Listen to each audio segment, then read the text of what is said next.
نحمده ونصلي ونسلم على رسول الكريم أما بعد فأعوذ بالله من الشيطان الرجيم بسم الله الرحمن الرحيم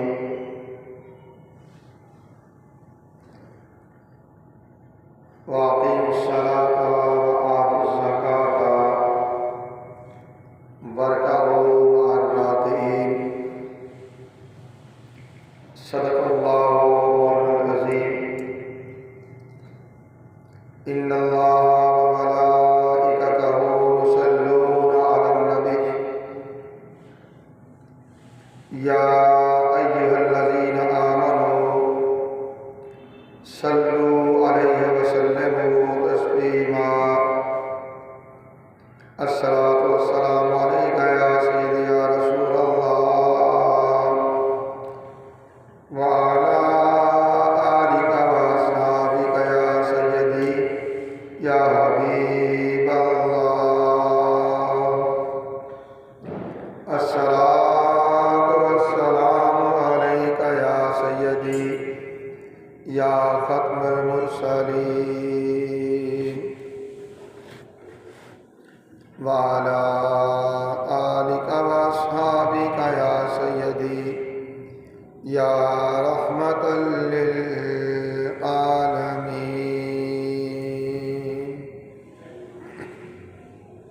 اللہ رب العزت کی حمد و ثنا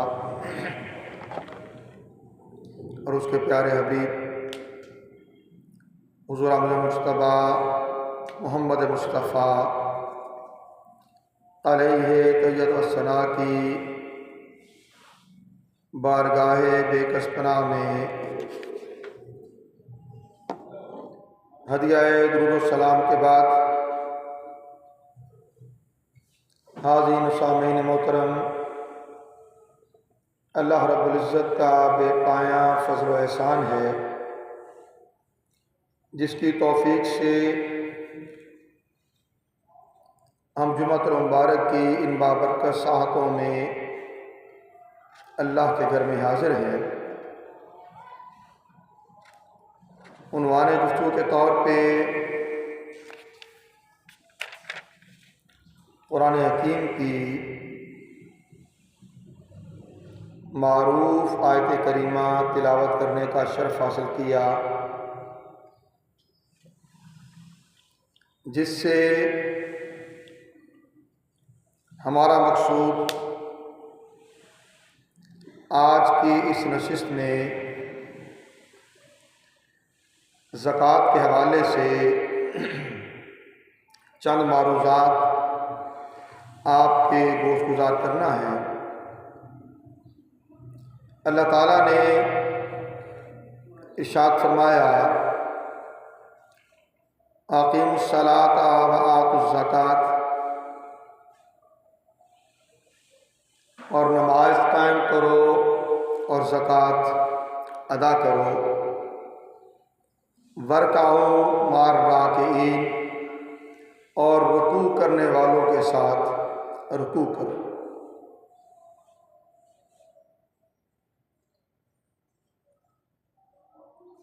جس طرح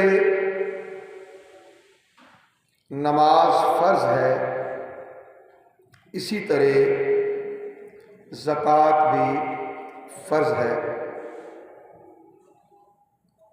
دین اسلام دو طرح کی عبادات سے عبارت ہے، ایک بدنی عبادات اور دوسری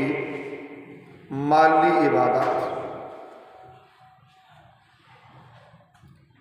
نماز اور روزہ بدنی عبادات ہیں، زکوٰۃ خالصتاً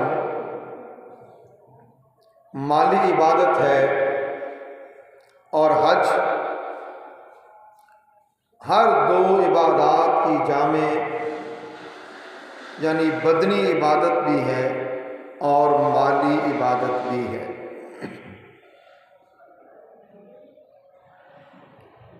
اگر ہم بات کریں زکوٰۃ کی تو ملا علی قاری رحمۃ اللہ تعالی علیہ کے نزدیک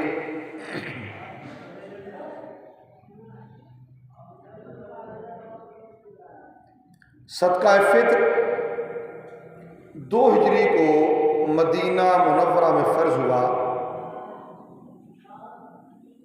اور زکوٰۃ کی باقی مدات بھی اسی سال یعنی 2 ہجری کو مدینہ منورہ میں فرض ہوئی۔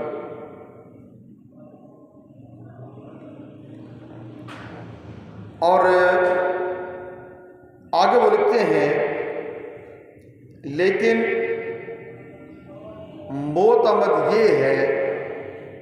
کہ اجمالاً زکوٰۃ مکہ مکرمہ میں فرض ہو گئی تھی۔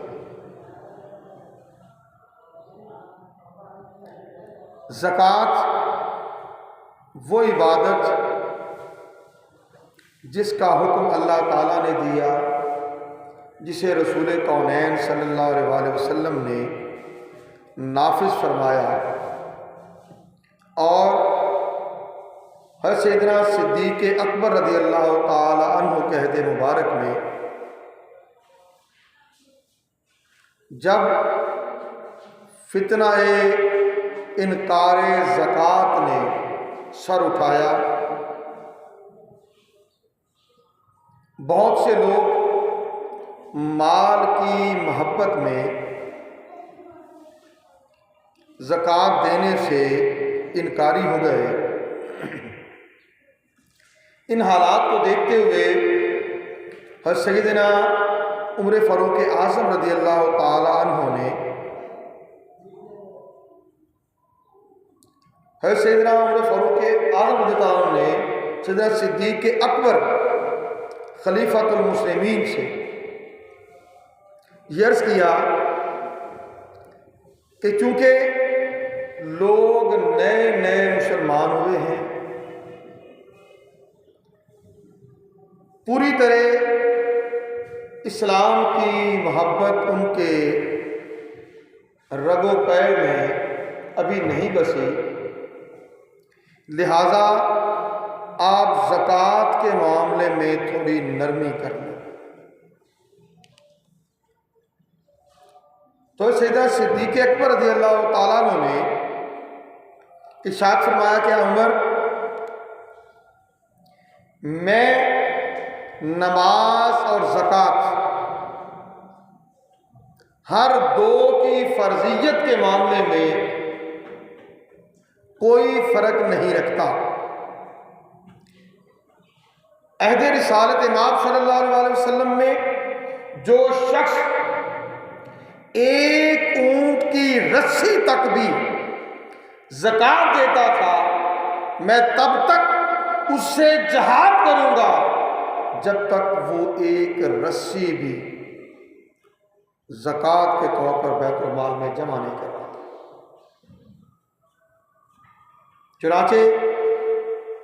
حضرت سیدنا صدیق اکبر رضی اللہ عنہ کا یہ جواب سن کر عمر فاروق اعظم بھی آپ کی رائے سے متفق ہو گئے۔ یہ کس لیے تھا؟ تاکہ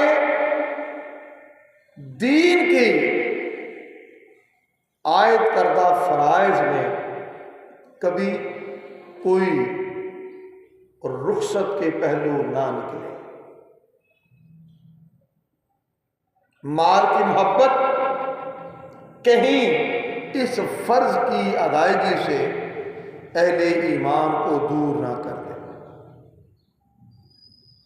پھر رب تعالیٰ نے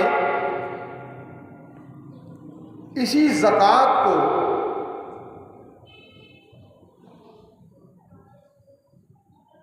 اپنی بارگاہ سے بہت بڑے اجر کا سبب قرار دیا۔ سورہ مزمل میں ہے وَأَقِیمُوا الصَّلَاةَ وَآتُوا الزَّکَاةَ، اور نماز قائم کرو اور زکوٰۃ ادا کرو، وَاقْرِضُوا اللَّهَ قَرْضًا حَسَنًا، اور اللہ تعالیٰ کو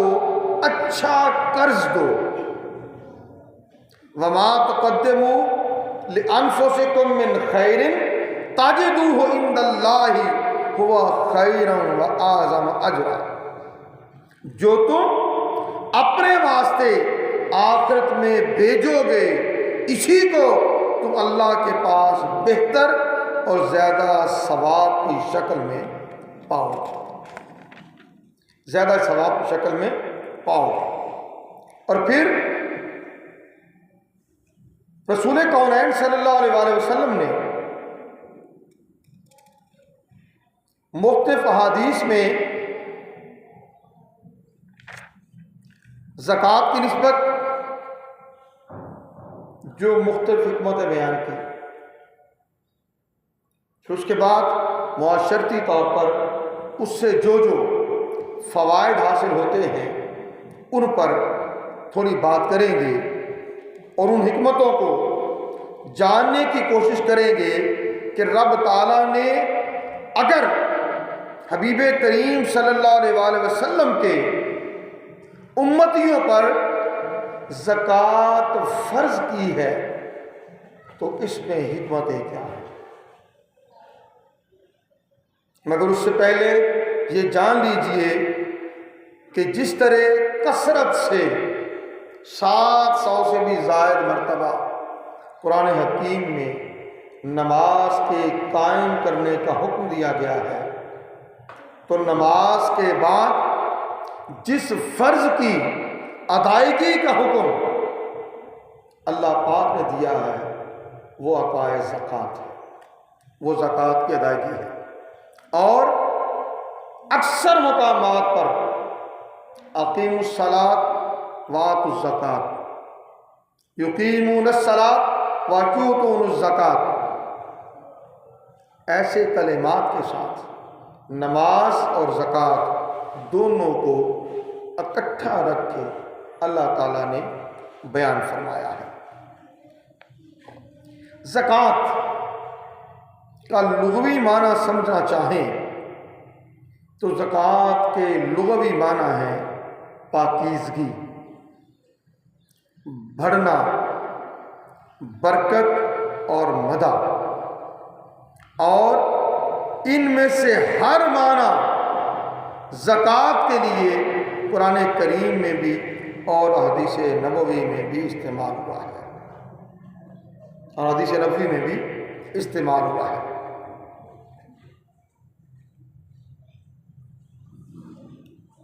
اب زکوٰۃ کی فرضیت کی بات کریں یا اسی کے شرعی معنی کی بات کریں تو علامہ عینی وہ فرماتے ہیں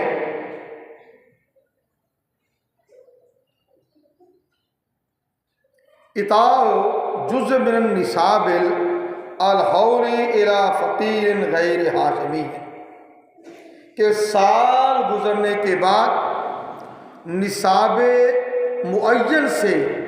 ایک حصہ غیر ہاشمی فقیر کو زکوٰۃ کی نیت سے دینا، زکوٰۃ کی نیت سے دینا، یہ اس کا لغوی اور اصطلاح شرعی اور اصطلاحی معنی ہے۔ اور زکوٰۃ کے رکن کی بات کریں تو زکوٰۃ کا رکن اخلاص ہے، اخلاص، من کی پاکیزگی، من کا ستھرا ہونا، من کا اللہ رب العزت کے لیے خالص ہونا اور خالصتاً اللہ تعالیٰ کے لیے اسے ادا کرنا۔ اور اس کا سبب کہیں تو مال کا بمقدار نصاب ہو جانا، یہ اس کا سبب ہے۔ جو شخص صاحب نصاب نہیں ہے اس پر زکوٰۃ بھی فرض نہیں ہے، جو صاحب نصاب ہے اس پر زکوٰۃ فرض ہے۔ اب یہ بات کہ نصاب کیا ہے؟ نصاب ہے 7.5 تولے سونا یا 52.5 تولے چاندی یا ان دونوں میں سے جس چیز کی مالیت کم ہے اس قدر مال کا اپنے پاس ہونا اور اس پر 1 سال کا گزر جانا۔ اور یہاں یہ بات ذہن نشین کر لیں، 7.5 تولے سونا یا اس سے زائد موجود ہے، وہ کسی بھی شکل میں ہے، اس پر زکوٰۃ ہے۔ چاندی 52.5 تولے وہ کسی بھی شکل میں ہے، وہ موجود ہے تو اس پر زکوٰۃ ہے۔ سونا اور چاندی دونوں کو ملا لیں، اگر دونوں ہوں تو سونا بھی ہو چاندی بھی ہو، ان دونوں کو ملا لیں اور اگر ان کی مالیت بقدر نصاب یعنی چاندی کے نصاب کو پھر اگر پہنچتی ہے تو اس پر بھی زکوٰۃ فرض ہوگی۔ اس کے بعد شرائط کیا ہے؟ اسلام جو نصاب ہے اس کا مالک ہونا اور اس پر 1 سال کا گزر جانا، عاقل ہونا، بالغ ہونا، آزاد ہونا اور قرض سے فارغ ہونا۔ اگلی بات اس کا حکم کیا ہے؟ اس کا حکم فرضیت ہے، زکوٰۃ فرض ہے اور زکوٰۃ کی ادائیگی سے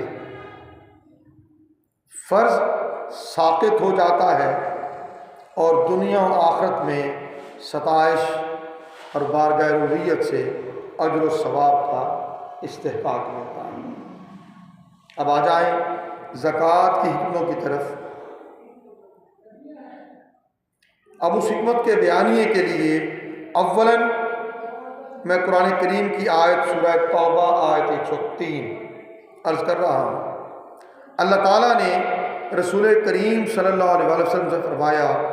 خذ من اموالہم صدقۃ تطہرہم وتزکیہم بہا۔ اے حبیب صلی اللہ علیہ وسلم، ان کے اموال سے زکوٰۃ وصول کر کے ان کو پاکیزہ کر دیں اور ان کا تزکیہ نفس کر دیں، یعنی مال کی محبت سے ان کے دلوں کو پاک کر دیں، مال کی محبت سے ان کے دلوں کو پاک کر دیں۔ سو پہلی حکمت زکوٰۃ کی ادائیگی میں یہ ہے کہ اس سے مال کی محبت دلوں سے نکلتی ہے، مال کو پاکیزگی ملتی ہے اور من کی دنیا مال کی محبت سے پاک ہو جاتی ہے، مال کی محبت سے پاک ہو جاتی ہے اور اخروی سعادت اللہ کی رضا اس مال کے خرچ کرنے سے حاصل ہو جاتی ہے۔ دل میں جو حب دنیا پائی جاتی ہے، دنیا کی محبت پائی جاتی ہے، مال کی محبت پائی جاتی ہے، اس محبت سے چھٹکارا ادائیگی زکوٰۃ سے ہی ہوتا ہے، وگرنہ انداز کوئی بھی ہو، اگر زکوٰۃ ادا نہیں کی جاتی، ہیلے بہانے تراشے جاتے ہیں مال کو بچانے کے لیے، تو یاد رکھ لیں زکوٰۃ کی عدم ادائیگی سے مال بڑھتا نہیں ہے، بس ایک سوچ کا دھوکہ ہے جو انسان کو ملتا ہے۔ زکوٰۃ کی ادائیگی سے مال میں بڑھوتری آتی ہے، مال میں اضافہ ہوتا ہے۔ دوسری حکمت، مال سے چونکہ دنیاوی لذتوں اور آسائشوں کا حصول ہوتا ہے، اس لیے انسان فطری طور پر مال کی طرف مائل ہوتا ہے، مال کو جمع کرنے میں حریص اور لالچی ہوتا ہے۔ اللہ تعالیٰ نے زکوٰۃ فرض کی تاکہ اللہ کی راہ میں مال خرچ کرے اور اس کے دل میں مال کی ہرس نہ ہو، مال کی ہرس کا خاتمہ ہو، یا کم از کم اس محبت میں کمی آئے، اس محبت میں کمی آئے۔ پھر تیسری حکمت یہ ہے کہ مال کی زیادتی اور کثرت کی وجہ سے انسان میں غرور، تکبر، سرکشی، فسق و فجور پیدا ہو جاتا ہے۔ پیسے کی طاقت سے وہ اپنی ہر خواہش کو پورا کرنے کی کوشش کرتا ہے، اور پیسے کی فراوانی اسے متکبر بنا دیتی ہے۔ وہ غریب کو انسان ہی سمجھنے کو تیار نہیں ہوتا، بس اپنے آپ کو ہی پتہ نہیں کیا اور کیا اور کیا سمجھنے لگتا ہے۔ اللہ اکبر۔ مال کی محبت سے اور پھر مال کی فراوانی سے طبیعتوں میں، مزاجوں میں جو یہ غرور، تکبر، سرکشی، فسق و فجور پیدا ہوتا ہے، سورہ علق میں اللہ تعالیٰ نے اسے بیان فرمایا، ان الانسان لا یطغی ان رآہ استغنی۔ فرمایا کہ بے شک انسان بہت سرکش ہے، وہ یہ سمجھتا ہے کہ اسے کسی کی پرواہ نہیں، اور مال یہ کچھ کرتا ہے۔ جس کے پاس مال ہوتا ہے، مال کی فراوانی اور کثرت ہوتی ہے، وہ سمجھتا ہے میں اس مال سے ہر چیز خرید سکتا ہوں، یہاں تک کہ انسانوں کے بھی خریدا جاتا ہے، انسانوں کے ضمیروں کو بھی خریدا جاتا ہے۔ خود سری، سرکشی ایسے سر اٹھاتی ہے کہ پھر ہم چوما ہمارے پاس حضرت مفتی اعظم محبوب قرآن مفتی عبدالقیوم خان ہزاروی دعوت برکاتہ العالیہ، وہ ایسی خناسیت پر مبنی سوچ کے لیے فرمایا کرتے تھے، فرمایا کرتے ہیں، تھے کیا ہوا، فرمایا کرتے ہیں، اللہ تعالیٰ ان کی عمر دراز فرمائے، ان کا سایہ تادیر عالم اسلام پر قائم و دائم رکھے۔